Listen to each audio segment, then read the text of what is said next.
শুভেন্দু অধিকারীর বিরুদ্ধে স্বাধিকার ভঙ্গের প্রস্তাব নিয়ে বুধবারও উত্তপ্ত রইল বিধানসভা চত্বর। মঙ্গলবার বিরোধী দলনেতার বিরুদ্ধে স্বাধিকার ভঙ্গের প্রস্তাব আনেন তৃণমূলের মন্ত্রী বিধায়করা। তা গ্রহণ করে প্রিভিলেজ কমিটিতে পাঠালেন বিধানসভার অধ্যক্ষ বিমান বন্দ্যোপাধ্যায়। আর তা নিয়েও প্রতিবাদ বিক্ষোভ দেখালো বিজেপি। মঙ্গলবার প্রথমে স্বাধিকার ভঙ্গের প্রস্তাবটি পাঠ করেন স্পিকার। তারপর তিনি বলেন, এটি প্রিভিলেজ কমিটিতে পাঠানো হলো, তারা তদন্ত করে রিপোর্ট দেবে, সেই রিপোর্টের ভিত্তিতে পদক্ষেপ করা হবে। মাননীয় বিরোধী দলনেতাকে এইবার 9 বার হচ্ছে তার বিরুদ্ধে প্রিভিলেজ আনা হলো, 1 বার সাসপেন্ড করা হয়েছে। আমরা তার প্রতিবাদ করে কথা বলতে চেয়েছিলাম, কিন্তু আমাদেরকে কথা বলতে দেয়নি।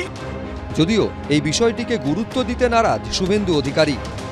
যা খুশি করতে পারেন, 8.5 মাস সাসপেন্ড করেছেন।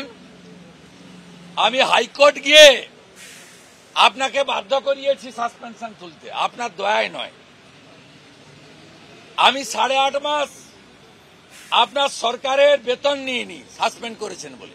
আমার আপনি কিচ্ছু করতে পারবেন না। যা পারেন করুন, সে প্রিভিলেজ কমিটিতে গিয়ে বলবে।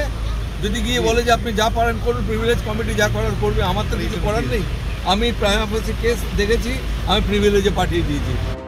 মঙ্গলবার বিধানসভায় অপারেশন সিঁদুরের পরবর্তীকালে ভারতীয় সেনাবাহিনীর বীরত্বকে সম্মান জানিয়ে প্রস্তাব আনে সরকার। সেই আলোচনায় অংশ নেন মুখ্যমন্ত্রী থেকে বিরোধী দলনেতা। আর সেখানে দুপক্ষের তুমুল হট্টগোল হয়। বিধানসভার বাইরে এসে মুখ্যমন্ত্রীকে আক্রমণ করেন বিরোধী দলনেতা।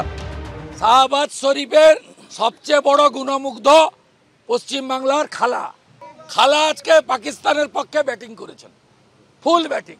খালা বলতে পারেন, বুবু বলতে পারেন, আপা বলতে পারেন, ফুফা বলতে পারেন। এরপরই তার বিরুদ্ধে স্বাধিকার ভঙ্গের প্রস্তাব আনেন তৃণমূল বিধায়করা। অধ্যক্ষও জানিয়ে দেন, এরকম কোনো কথা মুখ্যমন্ত্রী বিধানসভার ভেতরে বলেননি। এই আবহে বিরোধী দলনেতার বিরুদ্ধে আনা তৃণমূল বিধায়কদের স্বাধিকার ভঙ্গের প্রস্তাব গেল প্রিভিলেজ কমিটির কাছে।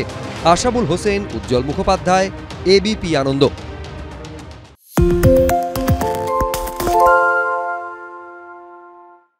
আরে চাটা দে ভাই, আমার একটা চা দেন।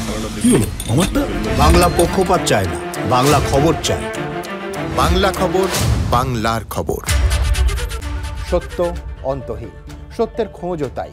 সত্য সন্ধানে তাই আমরা অক্লান্ত, অকুতভয়। এবিপি আনন্দ নতুন ভাবনার প্রতীক, যা মনে মুক্ত, তথ্যে যুক্ত এবং যাবতীয় সীমানার বাঁধন থেকে মুক্ত। সীমা না শব্দটির মধ্যে লুকিয়ে আছে মানা শব্দটি, যেন চোখ রাঙানি এক অদৃশ্য বেড়াজাল, যা আটকে রাখে আমাদের এক ছোট্ট গণ্ডির মধ্যে। একমাত্র সঠিক খবরই গড়ে তুলবে এক মুক্ত সমাজ। সেই জগৎ গড়ার লক্ষ্যে কোনো সীমানার ঠুকুটি আমরা মানব না। এবিপি আনন্দ এগিয়ে থাকে, এগিয়ে রাখে।